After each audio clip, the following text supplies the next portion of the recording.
अगर हम JavaScript code में इफ स्टेटमेंट लगाना चाहते हैं और उसको कंफर्मेशन मैसेज के साथ कनेक्ट करना चाहते हैं कि हम जो भी डिसीजन लें उसके अगेंस्ट इफ स्टेटमेंट रन हो, तो हम उसको कैसे कर पाएंगे।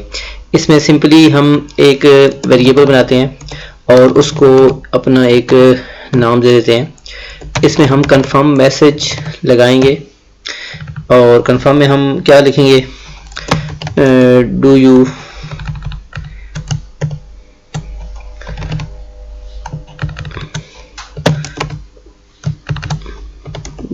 you want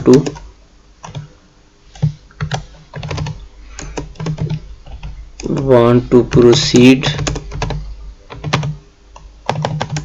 with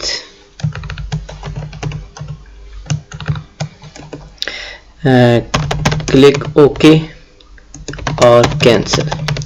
सिंपली एक हम रिस्पॉन्स किया, यहाँ पे हम इस स्टेटमेंट लगाएंगे। अगर जो रिस्पॉन्स है हमने कंडीशन लगा कि वो ट्रू है, तो फिर क्या होगा जी, अलर्ट करेगा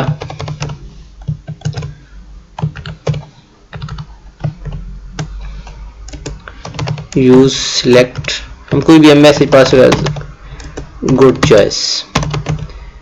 सिंपली हमने एक एग्जांपल के तौर पे ले लिया। इसको हम सेव करते हैं और अपने उसके ब्राउज़र में रन करके देखते हैं। इसको मैं एक रिफ्रेश कर लेता हूँ। यहाँ पे इसने मैसेज जैसे ही वो पेज रिफ्रेश हुआ तो इसने यहाँ पे हम ओके लिखते हैं, तो ये यूज सिलेक्ट गुड चॉइस, यानी वो जब स्टेटमेंट ट्रू हुई है तो उसने आगे से इफ स्टेटमेंट रन की है और जो भी इसके अंदर मैसेज था वो यहाँ पे डिस्प्ले कर दिया। तो इफ स्टेटमेंट की हमने पहले एग्जाम्पल पढ़ी थी, अब हम कुछ और एग्जाम्पल पढ़ेंगे ताकि हमारा ये कंसेप्ट मुकम्मल तौर पर क्लियर हो जाए।